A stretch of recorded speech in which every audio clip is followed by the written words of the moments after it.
So it looks like we're on a part 4 because a little bit of time I took to sort of finish putting the layer of the compost in, and the compost I was using came out of a plastic pot that was quite soggy at the bottom, so it came out in a lump.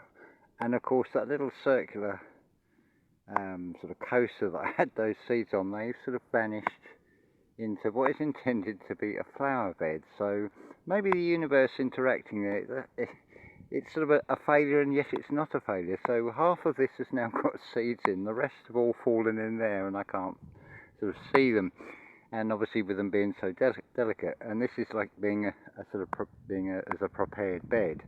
So what we just do now is just water it. Don't matter if you get bits of twigs and things in, because think of what the seed is going to have to root into anyway.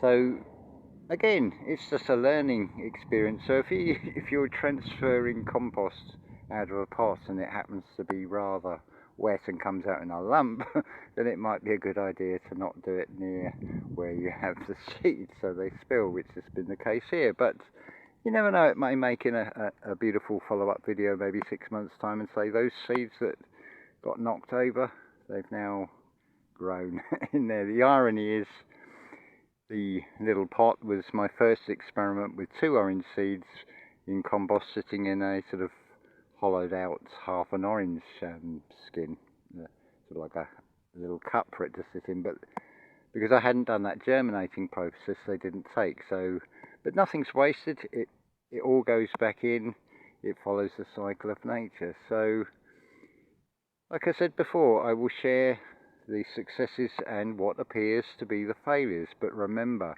we're in a realm of duality. So when you're faced with something that's negative or would appear to be negative to you, just sit back and observe.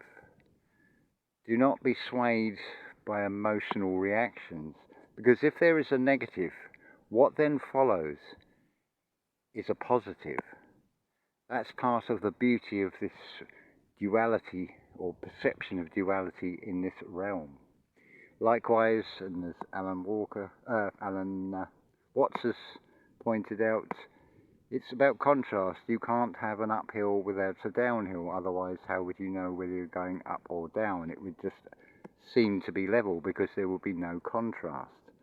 So that's today's little sort of fun video, and it's all good fun. I mean, basically, what can go wrong really with a seed apart from what I've just done? You plant it, or you get it to germinate and you plant it, and it's a 50-50. It either grows or it doesn't grow. If it doesn't grow, review why it didn't grow. Was it there something you'd done in the process, like I done with these seeds, and made them maybe a little bit too moist, so some of them didn't take? It's all a learning curve. That's the thing to remember. Don't go into the negative polarity, the negative default programming of I failed. You have not failed, you have learnt from the experience. That is basically what we're here for. And remember that where the attention goes, the energy flows. What you focus on is what you're going to get, what you put your energy into. So as Julia says on Simplicity Revealed, always focus on what you want and help others when you can. Love to you all, and ta-ta for now.